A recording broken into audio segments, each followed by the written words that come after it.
छगन भुजबळ यांनी बैठका घेऊन आता काहीच होणार नाही, राजपत्र निघालं आहे, त्यामुळे उगाच वेळ वाया घालू नये असा सल्ला मनोज जरांगे पाटील यांनी मंत्री छगन भुजबळ यांना दिलाय।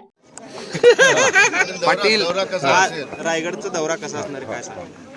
आज आमचं आपल्या विश्वाचं दैवत छत्रपती शिवरायांच्या चरणी पुन्हा नतमस्तक होण्यासाठी चाललो आहे रायगडाला। आज मुक्काम इथं आम्ही रायगडला, उद्या सकाळी 30 तारखेला रायगडाच्या चरणी नतमस्तक होऊन तिथले पवित्र माती कंपाळी लावून आशीर्वाद घेऊन पुन्हा अंतरवल्ली येणार आहे। तर जातानीचा मार्ग जातानीचा मार्ग रायगड येतानीचा दुसरा आहे।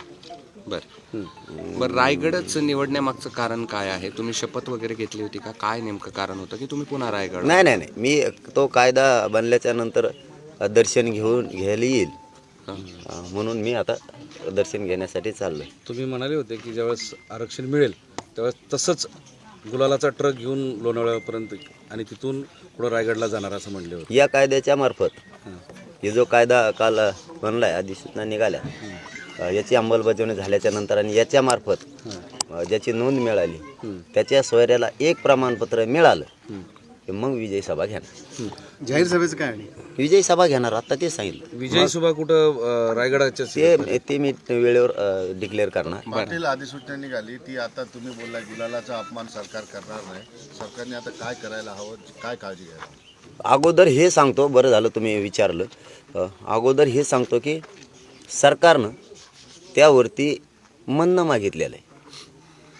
15 दिवसाचा वेळ आहे म्हणणं देणाऱ्यांना, मराठ्यांच्या महाराष्ट्रातल्या बांधवांना सांगतोय।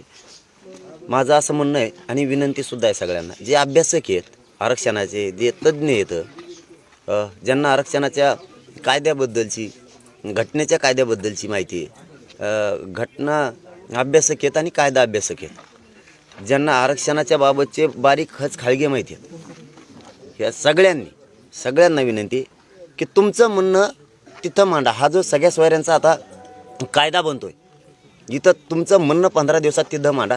सगळा सोयरा ह्यो फायनल शब्द आहे, ज्याची नोंद मिळाली, ज्याची नोंद मिळाली त्याच्या सोयऱ्यांना यापासून नोंद न मिळाल्यामुळं फायदा होणार आहे लाखो करोडो लोकांचा। ही शब्द मराठा समाजाने लक्षात ठेवावा। मग ह्या अभ्यासकांनी आता तिथं म्हणणं मांडावं। उगाच व्हॉट्सअप फेसबुकला गप्पा ठोकीत बसण्यापेक्षा इकडं समाजाच्या कामाला किती हे त्याच्यातून दाखवून तुम्हाला आम्हाला काय दाखवायचं आहे, काय सिद्ध करायचं आहे तुम्हाला, त्याच्यापेक्षा तिथं ताकद वापरा तुमची। इकडे तिकडे शक्ती वायाला घालू नका, तुमची बुद्धीचा उपयोग तिथं करा।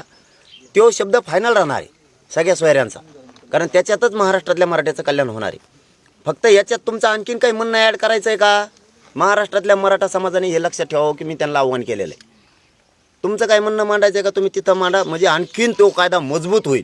त्यानं असू द्या, सगळ्यांना मी खरंच हात जोडून विनंती करून सांगतो, अभ्यासकांना, सगळे तज्ज्ञ आहेत, जे कोण असतील, वकील बांधव असतील, त्यांनी मराठा समाजाचा तो सगळ्या सोयऱ्यांचा होणारा कायदा मजबूत होण्यासाठी तुमचं काय म्हणणं आहे ते मांडा, ते त्याच्यात घेणार आहेत। इकडं कशाला मांडता आणि इकडं कशाला लिहिता, आमकं झालं तर काही झालेलं नाही। काहींची म्हणतो मी उगा पोटदुखी, विचारलं नाही म्हणून काही नाही केलं, काय विचारायचं? समाजाचं कल्याण झालंय, मी माझ्या मायबाप समाजाला विचारतो आणि ते करतो, समाजाचं कल्याण झालेलं आहे। आणि याला जोडून एक महत्त्वाचा विषय, मराठवाड्यात कमी नोंदी सापडल्यात, त्यामुळे आपण गॅजेट घ्यायचं लावलेलं आहे सरकारला। त्याचबरोबर मुंबई गव्हर्नमेंटचं सुद्धा गॅजेट घ्यायचं सांगितलं आहे। 1902चे सुद्धा जे पुरावे ते सुद्धा घ्यायचे सांगितले, सातारा संस्थांचे सांगितले। विशेष करून मराठवाड्यातल्या मराठ्यांना सांगतो, कोणालाही टेन्शन घ्यायची गरज नाही, मी आहे तोवर कोणी टेन्शन घ्यायचं नाही। एकही मराठवाड्यातला मराठा राहणार नाही, हे शब्द मी तुम्हाला आज देतो, एक सुद्धा राहणार नाही। जसं तुम्ही म्हणताय की सजेशन तुम्ही सुचवा, तसेच 15 दिवसात त्याच्यावर ऑब्जेक्शन पण येऊ शकतात। काल छगन भुजबळांकडे बैठक झाली, सर्व ओबीसी नेते, त्याच्यात एक मिनिटाच्या त्यांचा धंदाच येतो त्याचा। कोणाचं चांगलं व्हायला लागलं की त्यांच्या अन्नात माती घालायची, त्यामुळे काही होणार नाही त्या कायद्याला। त्याचे राजपत्रित अधिसूचना निघालेल्या आहेत, काहीच होऊ शकत नाही आता, काहीच नाही। हरकती घेतील ठीक आहे, परंतु त्याच्यात त्यांना एवढं तरी डोकं पाहिजे बैठक घेणाऱ्याला, मराठ्यांची नियत चांगली आहे, त्याच्यात ओबीसी बांधवांचा सुद्धा फायदा झाला पाहिजे. त्यांच्या सगळ्या सोयऱ्यांना नसेल तर त्यामार्फत द्या. इतकी नियत साफ आहे आमची. तुमच्यासारखी अशी लोकांच्या अन्नात माती घालणारी नियत आमची नाही.